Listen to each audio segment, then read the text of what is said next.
Hello everyone, welcome back to Swadhyaya classes. I hope you all are good. I'm Vikas Yadav and today we are going to complete this chapter, Fiber to Fabric. In last class we had discussed about the fibers, we had learned some important facts about these fibers, and in last class we had learned some facts where it comes from and how it is processed, and that fiber is wool. It is a type of animal fiber and we have studied about this. So if you haven't watched the last video, then I suggest you all that please go watch that video before, then after that you will understand this video quite well. So आज की class में हम silk के बारे में पढ़ेंगे जो कि एक second type of animal fibre है। बट उसके पहले जैसा कि आप लोग को एक छोटा सा काम करना है कि इस वीडियो को लाइक करना है, इसको अपने फ्रेंड्स और फैमिली मेम्बर्स या फिर अपने दोस्तों के साथ शेयर करना है। इस चैनल को सब्सक्राइब करो, आपको इसी तरह से ईजीली फॉर्म में इंफॉर्मेशन आपके सिलेबस से मिलती रहेंगी। हमको इंस्टाग्राम और व्हाट्सएप पे फॉलो करके और व्हाट्सएप पे ज्वाइन भी कर सकते हैं। So now let's talk about silk. So basically, silk is another type of animal fiber which we obtain it from silkworm. Okay, and silk is an animal fiber. इसको silkworm बनाता है. Silkworm इसको अपने body के around silk को spin करके बनाता है. एंड ये जो पर्टिकुलरली सिल्क होता है, it is a type of protein.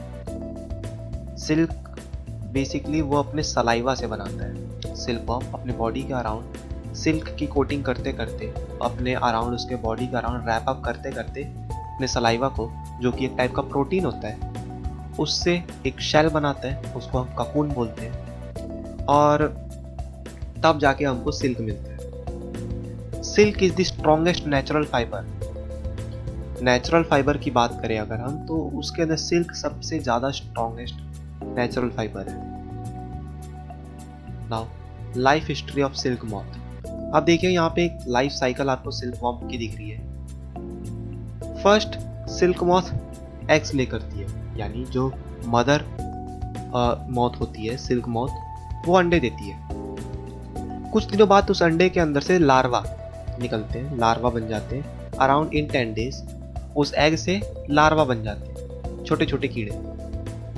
उस लार्वा से वो लार्वा जो पर्टिकुलरली जिस मॉथ होती है, ये इनको मलबरी एक टाइप का ट्री होता है, और ये मलबरी ट्री फेमस होता है सिल्कवर्म के लिए. बेसिकली सिल्कवर्म ज़्यादातर आपको मलबरी ट्री के ही ऊपर मिलेंगे, बिकॉज जो मलबरी की लीव्स होती हैं ये बहुत पसंद है सिल्कवर्म को. तो मलबरी ट्री के ऊपर आपको बेसिकली सिल्कवर्म बहुत ज़्यादा मिलेंगे, वहाँ पे लार्वा मिलेंगे. तो सिल्कवर्म आराम से 4 to 6 weeks, इसको अगर हम कैलकुलेट करें, सो अराउंड 1 to 1.5 month आराम से मलबरी लीव्स को खाते खाते सिल्कवर्म में कन्वर्ट होते हैं. और सिल्कवर्म में कन्वर्ट होने के बाद ये अपने बॉडी के अराउंड सिल्क को रैप अप करना स्टार्ट कर देते हैं. ये अपने बॉडी के अराउंड, जैसे कि मैंने बताया, ये अपने सलाइवा से अपने बॉडी के अराउंड सिल्क को रोल अप करते रहते हैं, और एक टाइम के बाद पूरा का पूरा एक शेल बन जाता है. This is 4th stage, this is 3rd stage. 3rd stage के अंदर ये अपने बॉडी के अराउंड सिल्क को रैप अप करना स्टार्ट करते हैं, and in around 1 to 2 week wrap up करते करते ये अपने बॉडी के अराउंड पूरा का पूरा एक शेल बना लेते हैं, ककून बना लेते हैं. ककून स्टेज एक ऐसी स्टेज होती है जिसके बाद अभी तक जो सिल्क की मतलब सिल्क वर्म की जो लाइफ थी, वो एक कीड़े जैसी थी, एक रेंगने वाले कीड़े जैसी थी, वॉर्म जिसे बोलते हैं, उसकी जैसी थी. ककून एक तरीके से इसकी लाइफ का सेकंड स्टेज होता है, जहां पे ये अगेन लाइफ के अंदर वापस आता है. ये एक तरीके से दोबारा एक न्यू टाइप की बॉडी के अंदर वापस अपने बॉडी को जनरेट करता है, ये अपनी एक नई लाइफ क्रिएट करता है. आप इसको बोलो तो ककून इसके एक सेकेंड लाइफ होती है. इसको अगर हम माने तो ये एक तरीके से शेल बोल सकते हैं इसको। जैसे एक अंडे के अंदर से नया बच्चा निकलता है, न्यू बेबी निकलता है, वैसे ही ककून एक टाइप का ये ऐसा शेल हो जाता है कि इसके अंदर से बाद में मॉथ निकलता है। ठीक, ये मॉथ की क्वालिटी होती है कि ये उड़ सकता है। अभी तक ये केवल रेंग रहा था, ये अपनी पूरी लाइफ टाइम रेंगता है, जो भी इसकी पर्टिकुलर लाइफ टाइम होती है अराउंड 2 to 3 मंथ्स तक, जो इसकी वार्म वाली लाइफ होती है, ये इसके अंदर रेंगने का काम करता है।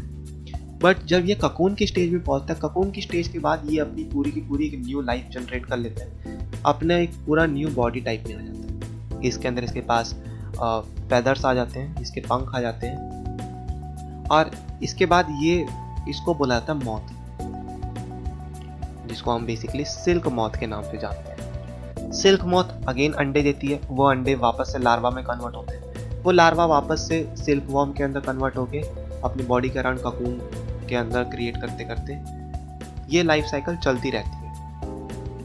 नाउ अब यहाँ पे देख लेते हैं, the female silk moth Lay's eggs on mulberry trees, जो कि हमने देखा, ये अपने अंडे केवल और केवल ज्यादातर मलबरी लीव्स के ऊपर देती है। The eggs are hatched into very small larvae within a week, तो जो ये अंडे देती हैं वो एक हफ्ते के अंदर अंदर लार्वे के अंदर कन्वर्ट हो जाते हैं। The larvae of silk moth are called caterpillar और सिल्क वॉर्म। जो लार्वे होते हैं, छोटे छोटे कीड़े कीड़े, इनको हम या तो कैटरपिलर बोलते हैं या फिर सिल्क वॉर्म बोलते हैं। नाउ अब देखो, मैं आपको थोड़ी एक्स्ट्रा नॉलेज दे देता हूँ। जो कैटरपिलर की स्टेज होती है, ये बाद में जाकर बनते हैं बटरफ्लाई, और जो सिल्क वॉर्म की स्टेज होती है, सिल्क वॉर्म का जो कैटेगरी होती है, ये बाद में जाके बनते हैं सिल्क मॉथ। Silk moth. अब इस चीज में आप कंफ्यूज मत होना, कैटरपिलर से मोस्टली बटरफ्लाई बनते हैं एंड सिल्क वॉर्म से बेसिकली सिल्क मॉथ बनते हैं। बट इन दोनों ऑर्गेनिजम्स का जो एक न्यू लाइफ में कन्वर्ट होने का तरीका है, दोनों का सेम है। कैटरपिलर भी अपने आप को अपने बॉडी के अराउंड एक शेल क्रिएट कर लेती है, उसके बाद उसके अंदर से बटरफ्लाई निकलता है, एंड सिल्क वॉर्म भी अपने अराउंड सिल्क को क्रिएट करके, सिल्क को रैप अप करके उसके बॉडी के अराउंड फिर बाद में एक शेल क्रिएट करता है, और उससे उसके अंदर से सिल्क मॉथ निकलता है। The silk worms feed on the leaves of mulberry tree and grow bigger in size. Silk worm, जैसा कि हमने देखा, ये मलबरी ट्री के ऊपर रहता है, इसको मलबरी ट्री के ऊपर इसकी लाइफ पूरी की पूरी बीतती है, तो ये केवल और केवल मलबरी के लीव्स ही खाता है और कुछ नहीं। Now sericulture. बेसिकली आजकल के टाइम पे हम सिल्क का अपने फैब्रिक को बनाने में बहुत ज़्यादा यूज़ करते हैं। हमारे मार्केट में सिल्क के बहुत ज़्यादा क्लोथ्स आते हैं। अब सिल्क बहुत ही स्मॉल क्वांटिटी के अंदर प्रोड्यूस होता है। एक आपका कैटरपिलर या एक सिल्क वॉर्म कितना ही सिल्क दे देगा, बट हमको तो बहुत ज़्यादा सिल्क की क्वांटिटी चाहिए, हमको सिल्क की बहुत ज़्यादा ज़रूरत है। और सिल्क हमारे एनवायरनमेंट में, हमारे नेचर में बहुत ही कम और बहुत ही कॉस्टली होता है। अगर हम इसके फैब्रिक की बात करें तो इसका ज़्यादा प्रोडक्शन कराने के लिए हम एक तरीके से सिल्क वॉर्म की खेती करते हैं। अब आप सोचोगे कि इसकी खेती कैसे होती है, तो इसकी खेती को ही बोला जाता है सेरीकल्चर, जहाँ पे हम कई सारे सिल्क वॉर्म्स को पालते हैं, उनको खिलाते हैं, पिलाते हैं, आराम से उनको बड़ा करते हैं, और जब ये सिल्क वॉर्म अपने बॉडी के अराउंड सिल्क को प्रोड्यूस करके ऐसे ककून की लेयर बना लेते हैं, तब हम इनके बॉडी के ऊपर से ककून की लेयर हटा लेते हैं, यानी हम इनके बॉडी के ऊपर से सिल्क को अलग कर लेते हैं और इन ककून को मार देते हैं, या फिर इनको मार के इनके बॉडी से सिल्क को लिया जाता है, और ये प्रोसेस को हम चलाते रहते हैं। इस पूरे के पूरे प्रोसेस को बोलता जाता है सिल्क फार्मिंग, जिसको सेरीकल्चर बोलते हैं। The rearing of silk worm for obtaining silk is called sericulture. Means silk को लेने के लिए या सिल्क की प्रोडक्शन करने के लिए हम जो सिल्क वॉर्म को पालते हैं, उस पूरे के पूरे प्रोसेस को बोला जाता है sericulture. Sericulture is a very old occupation in India.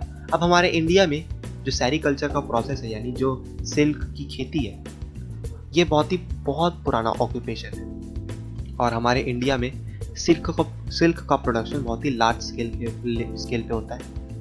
यानी हमारे इंडिया में सिल्क की बहुत ज़्यादा क्वांटिटी उगाई जाती है। आप अभी आगे पढ़ेंगे तो जो सिल्क का जो आप कह सकते हो डिस्कवरी हुआ था, बेसिकली वो चाइना में हुआ था। अब चाइना के अंदर कैसे हुआ था अभी वो हम आगे देखते हैं। नाउ सेरीकल्चर, यहाँ पे हम कई सारे सिल्क वॉर्म को पालते हैं, उनको मलबरी लीव्स खिला के उनको बड़ा करते हैं, और जब वही वो सिल्क वॉर्म अपने अराउंड सिल्क को लपेट के, सिल्क को रैप अप करके बॉडी के अराउंड ककून बना लेते हैं, तो हम उनके बॉडी से ककून यानी सिल्क को निकाल लेते हैं और बॉडी को अलग कर देते हैं। ऐसे हम सिल्क का प्रोडक्शन करते हैं। Now development of cocoon. अभी हमने जैसे कि आपको लाइफ साइकिल हमने यहाँ देखी, आप वीडियो पॉज करके यहाँ पे देख सकते हो, नोट डाउन भी कर सकते हैं। तो यहाँ पे हमने देखा कि कैसे एग से लार्वा, लार्वा से ककून, लार्वा से सिल्कवॉर्म, सिल्कवॉर्म से ककून एंड ककून से वापस से मॉथ में कन्वर्ट होता है। तो यहाँ पे देखा जाए तो एक सिल्क वॉर्म की एग से लेके सिल्क वॉर्म तक एक अलग लाइफ होती है। सिल्क वॉर्म से ककून तक उसकी पूरी एक अलग जर्नी होती है। आफ्टर ककून, ककून के बाद उसकी अलग जर्नी होती है। ककून तक वो एक नॉर्मल बस कीड़ा रहता है जो कि जमीन पे रेंगता है, बट ककून के बाद वो बन जाता है मॉथ, जिसको सिल्क मॉथ बोलते हैं। अब ये ऐसा ऑर्गेनिज्म बन जाता है, ऐसा कीड़ा बन जाता है, ऐसा इंसेक्ट बन जाता है जो कि उड़ भी सकता है। सो अब ककून का डेवलपमेंट कैसे होता है, सिल्कवॉर्म ऐसा क्या करता है कि उसके बॉडी के अराउंड ककून डेवलप हो जाता है। देखो, when the silkworm is ready to enter the next stage of its development called pupa, underline this word, it first weaves a net to hold itself. Then it swings its head from side to side. During these movement of head, the silkworm secretes the fiber made of protein which hardens on exposure to air and becomes silk fiber. अब silkworm अपने body के around अपने saliva को generate करना start करता है, यानी अपनी बॉडी के अराउंड सलाइवा को, मतलब ऐसे अपनी बॉडी को ऐसे घुमा के अपने पूरे के पूरे बॉडी के ऊपर सलाइवा को लगाने लगता है। ऐसा वो हमेशा करता रहता है, और वो सलाइवा के अंदर एक स्पेशल टाइप का प्रोटीन होता है, और वो प्रोटीन की खासियत ये होती है कि जैसी वो एयर के अंदर आती है, जैसी उस प्रोटीन के ऊपर हवा लगती है, वो एयर के अंदर आती है, वो हार्ड हो जाती है, और हार्ड होने के बाद वो कन्वर्ट हो जाती है सिल्क फाइबर में। Soon the silkworm covers itself by silk fiber and turns into a pupa. यहाँ पे आप देख सकते हो कि जैसे ही ये लार्वा, अब सिल्कवॉर्म अपने अराउंड सिल्क को लपेटते लपेटते लपेटते लपेटते पूरी की पूरी एक शेल बना लेता है, देन उस शेल को बोलते हैं ककून, और इस स्टेज को बोलते हैं प्यूपा। यानी ये पूरे की पूरी जो स्टेज है इसकी पूरी लाइफ की, उसको बोला जाता है प्यूपा, और इसकी शेल को बोला जाता है cocoon. The silkworm continues to develop into the form of pupa inside the cocoon to form the silkworm. अब ऐसा मत सोचना कि सिल्कवॉर्म इसके अंदर रहता है तो मर जाता है, नो, सिल्कवॉर्म अभी भी इसके अंदर जिंदा रहता है, और वो इसके अंदर अपनी शेल को और ज़्यादा बनाता रहता है, यानी अपना जो ये कवरिंग है इसको बढ़ाता रहता है, और बाद में जब वो अंदर पूरी तरीके से मैच्योर हो जाता है तब वो इसी ककून को एक्सप्लोड करके इसके अंदर से निकल के कन्वर्ट हो जाता है एक मॉथ में। आप इसको एक बटरफ्लाई की तरह देख रहे हो, but this is a moth. Now from cocoon to silk. अब उसने अपने बॉडी के अराउंड ककून तो बना लिया, एक ककून का शेल उसने बना लिया, एंड ककून का शेल बनाने के बाद वो सिल्क मॉथ में कन्वर्ट हो गया। बट हमको तो सिल्क चाहिए। For obtaining silk, silk moth are reared, then cocoons are collected to get silk thread। इसका मतलब सिल्क को ऑब्टेन करने के लिए, यानी अगर हमको सिल्क चाहिए तो सिल्क मॉथ आर रियर्ड, यानी सिल्क मॉथ को पाला जाता है, और उनके ककून को कलेक्ट करके उनके सिल्क से थ्रेड बनाई जाती है। तो फर्स्ट प्रोसेस इसमें आता है रियरिंग सिल्कवॉर्म, यानी सिल्कवॉर्म को पालना। तो फीमेल सिल्क मॉथ कई 100 अंडे देती है, यानी कई सारे अंडे देती है, और उन अंडों को केयरफुली पेपर या क्लॉथ के ऊपर स्टोर करके रखा जाता है, और इनको फार्मर्स को बेचा जाता है, यानी जो सिल्कवॉर्म की खेती करते हैं, वो जो सिल्कवॉर्म को पालते हैं, उनसे सिल्क का प्रोडक्शन करते हैं, उन लोगों को दे दिया जाता है, उन फार्मर्स को दे दिया जाता है, और वो फार्मर्स इन अंडों को बड़े ही साफ सुथरे तरीके से रखते हैं। उन अंडों को टेम्परेचर प्रोवाइड करते हैं, उन अंडों को मलबरी लीव्स प्रोवाइड करते हैं, और जब एग हैच करते हैं यानी अंडे जब फूटते हैं और उसके अंदर से लार्वा निकलते हैं, तो उन सभी को एक क्लीन बैम्बू ट्रे के अंदर रख के उनको मलबरी लीव्स दी जाती है ताकि वो कभी भूखे ना रहे और उनको खाना हमेशा मिलता रहे। After 25 days the silkworm stop eating and start spinning the cocoon. जब एक टाइम के बाद यानी 25 to 30 days के बाद जब लार्वे मलबरी लीव्स को खा खा के बिल्कुल अपने आप को तंदुरुस्त बना लेते हैं और बिल्कुल हेल्दी हो जाते हैं, तब वो अपने बॉडी के अराउंड ककून को स्पिन करना स्टार्ट कर देते हैं, यानी अपने बॉडी के अराउंड ककून का प्रोडक्शन करना स्टार्ट कर देते हैं। स्मॉल रैक्स और ट्विग्स में be provided in the tray to which cocoon get attached. अब फार्मर्स क्या काम करते हैं, फार्मर्स इनके बॉडी के अराउंड जहाँ पे वो ककून को प्रोड्यूस कर देते हैं, वहाँ पे एक छोटा सा ट्विग यानी छोटा सा तिन का टुकड़ा लगा देते हैं ताकि ककून को सपोर्ट मिले, उसके अराउंड वो अपनी स्पिनिंग करना स्टार्ट करें। लाइक जैसे हवा वगैरह चलती है और कभी वो इधर से उधर गिर ना जाए, तो उनको एक सेफ एनवायरनमेंट प्रोवाइड करने के लिए फार्मर्स उनको एक पर्टिकुलर टेम्परेचर प्रोवाइड करते हैं, मलबरी लीव्स प्रोवाइड करते हैं और उनको ट्विग्स यानी छोटे छोटे तिनके वगैरह भी प्रोवाइड करते हैं, जिससे उनकी और ज़्यादा हेल्प हो जाती है और वो और अच्छी तरीके से अपने बॉडी के अराउंड ककून को स्पिन कर सकते हैं। तो ये फर्स्ट प्रोसेस था रियरिंग सिल्कवर्म यानी सिल्कवर्म को पालना। सेकेंड इज प्रोसेसिंग सिल्क यानी सिल्क को प्रोसेस करना। अब इस केस में cocoons are collected and boiled in water to kill the insect inside them. अब जो ककून की स्टेज होती है, अभी तक आप समझ चुके होंगे कि ककून की स्टेज के बाद आती है सिल्क मॉथ की स्टेज, बट हमें तो सिल्क ककून की स्टेज में ही चाहिए, बिकॉज सिल्क मॉथ की स्टेज में जाते ही उसका सारा ककून कन्वर्ट हो जाता है उसके बॉडी में। तो सिल्क मॉथ की स्टेज के लिए हम सभी ककून्स, जैसे ही ककून की स्टेज आती है, हम उनको कैसे निकालते हैं उनके बॉडी से सिल्क, हम उनको गर्म पानी के अंदर उबाल देते हैं। आप यहाँ पे टब के अंदर देख सकते हैं कि ये सारे के सारे ककून हैं। जैसे ही हम इनको गर्म पानी में डालते हैं, इसके अंदर जो सिल्क होता है वो मर जाता है। हम सिल्क वॉर्म जो होता है वो मर जाता है। सिल्क वॉर्म मर जाता है तो हम इनके बॉडी के ऊपर से सिल्क को अलग कर लेते हैं और उस कीड़े को, जो भी इस अंदर सिल्क वॉर्म था, उसको बाहर निकाल के फेंक देते हैं, या फिर उसको जो भी फार्मर्स करते होंगे उनको अलग कर देते हैं और इनके बॉडी से ककून को अलग कर लेते हैं, यानी सिल्क को अलग कर लेते हैं। The resulting fibre is known as raw silk. This silk fibre separate out, यानी जो ये रॉ सिल्क निकला है, जो इनके बॉडी से ककून निकलता है, जो इनके बॉडी से शेल निकाला जाता है, उसको एक तरीके से रॉ सिल्क बोला जाता है, यानी कच्चा सिल्क। यानी वो अभी सिल्क यूज करने लायक नहीं है, अभी हम उसको पर्टिकुलरली यूज नहीं कर सकते। उसको यूज करने के लिए हमको एक और प्रोसेस अपनाना पड़ता है, that is reeling this silk.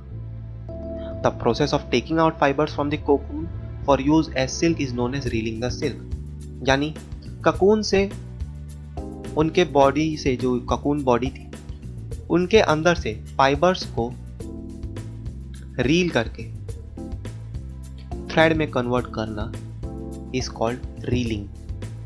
Railing is done by special machines. आप यहाँ पे देख सकते हैं, ये लेडी यहाँ पे ककून जो थे इन्होंने जो अलग करके रखे हैं, अब उनसे रील कर करके यहाँ पे वो स्पिनिंग कर रही है, रीलिंग कर रही है। और ये मशीन है, आप इसको एक तरीके से पुराने टाइम पे आपने अगर गांधी जी की फोटो देखी होगी तो गांधी जी चरखा चलाते थे। It is a type of charkha but in a modern form. ये इसके ऊपर रील कर करके सारे के सारे सिल्क की जो थ्रेड है, यानी उसको अगर हम बोले तो यार्न जो है, उसको कलेक्ट कर रही है, उसको इसके ऊपर वीव कर रही है, इसके ऊपर रोल कर रही है। Silk fibres are spun into silk threads which are woven into silk cloth by weavers. अब जब ये इस पूरे के पूरे थ्रेड को कलेक्ट कर लेंगी, इसके बाद इस थ्रेड से वीविंग करके, निटिंग करके, वीविंग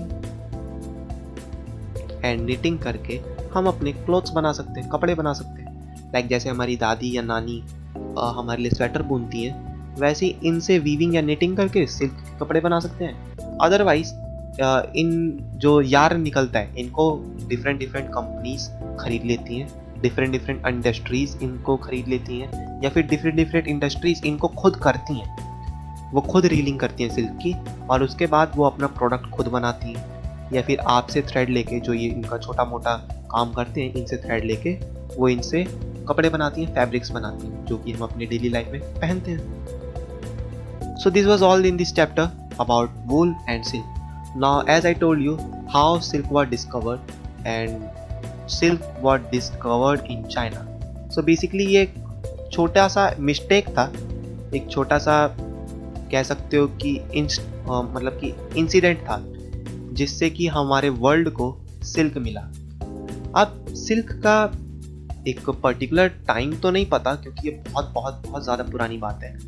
बट जो भी चाइनीज़ जो फिलोसफर्स हैं, और आजकल के जो चाइनीज़ में जो ओल्ड पीपल हैं, उनको उनके दादा मतलब ग्रैंडफादर्स और ग्रैंडफादर ने, और उनके भी ग्रैंडफादर, यानी ये बहुत ही पुरानी जनरेशन से ये कहानी आज तक चली आ रही है. बट पर्टिकुलर डेट नहीं पता. कहा मेरे को नाम चाइनीज़ बोल लंग ची, मेरे को नाम चाइनीज़ बोल लंग ची, मेरे को नाम चाइनीज़ बोलना नहीं आता, बट मैं साई लंग ची was asked by the emperor Huang Ti to find the cause of the damaged leaves of mulberry tree growing in their garden. अब एम्प्रेस साई लंग ची ने अपने एम्परर यानी अपने हस्बैंड से, जिनका नाम हुआंग टी था, उनसे बोला कि उनके जो गार्डन में मलबरी का पेड़ है उसके पत्तियां खराब हो रही हैं. तो एम्प्रेस ने ये देखा, जो एम्प्रेस थी वहाँ की, उन्होंने ये देखा कि उनके मलबरी के पेड़ पर कीड़े लग गए हैं, वाइट कलर के कीड़े लग गए हैं.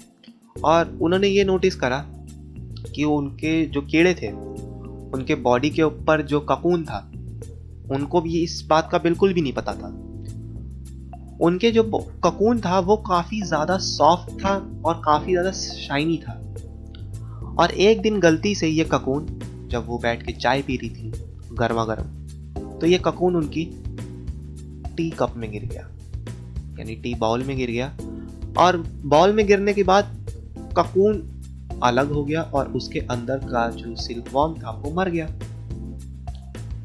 उन्होंने तब ये देखा कि यार ये तो बड़ा ही सॉफ्ट सा, काफी ज्यादा डेलिकेट टाइप का एक तरीके का थ्रेड है, एक काफी अच्छा टाइप का स्ट्रक्चर है.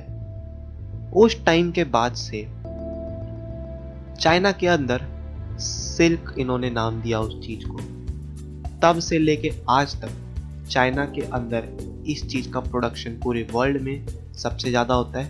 हमारा इंडिया भी सिल्क का बहुत ही बड़ा प्रोड्यूसर है, बट पूरे वर्ल्ड लेवल की बात करा जाए तो सबसे ज़्यादा प्रोडक्शन सिल्क का चाइना में ही होता है, बिकॉज चाइना के अंदर ही सिल्क की डिस्कवरी हुई थी. और चाइना ने अपने इस सिल्क की बात को, जो ये सिल्क का इन्होंने डिस्कवरी करा, इसको कई सालों तक चाइना ने छुपा के रखा. उन्होंने इसके बारे में पूरे वर्ल्ड को बिल्कुल कानो कान खबर नहीं होने दी. बाद में चाइना ने पूरे वर्ल्ड के साथ इसी के बेसिस पे अपनी ट्रेडिंग चालू करी. यानी जब वो पुराने टाइम पे दूसरे कंट्रीज जाता था ट्रेडिंग करने, तो उस टाइम पे वो दूसरे कंट्रीज को अपनी सिल्क की टेक्निक बताता था, और उसके बेसिस पे वो उनसे ट्रेडिंग करता था, उनसे सामान खरीदता था. आजकल के टाइम पे ट्रेडिंग मनी के बेसिस पे होती है. ठीक है, आप मुझे पैसा दोगे, मैं आपको सामान दूंगा. ठीक है, आप कहीं और जाके पैसा दोगे तो आप वहाँ से सामान लोगे. तो आजकल के टाइम पे money is the most common form of trading. But उस टाइम पे हमारे पास जो चीज़ अवेलेबल हुआ करती थी, हम उसी के बेसिस पे अपनी ट्रेडिंग करते थे. तो चाइना के पास एक बहुत बड़ा सीक्रेट था सिल्क का. उसने वर्ल्ड के साथ इसको शेयर करके अपनी ट्रेडिंग स्टार्ट करी. और बाद में जब उनके ट्रैवलर्स और ट्रेडर्स अपने हमारे अर्थ के डिफरेंट कंट्रीज़ में जब घूमने जाया करते थे, यानी ट्रैवलिंग करते थे और कुछ ट्रेडिंग करते थे, मान लो ये चाइना है यहाँ पे, और चाइना यहाँ से कहीं और कंट्रीज़ में गया, तो वहाँ पे ये अपने सिल्क के डिस्कवरी जो थी इसको शेयर करता था, और उसके बेसिस पे ये वहाँ की अपनी ज़रूरत की चीज़ें लेता था. बाद में चाइना ने जिस रूट पे वो ट्रैवल करता था उस टाइम पे, उस रूट को उसने सिल्क रूट का नाम दिया. तो this was the history of silk. Silk कैसे डिस्कवर हुआ, किस तरीके से सिल्क को हमारे वर्ल्ड के अंदर फैलाया गया, इसकी टेक्निक को फैलाया गया.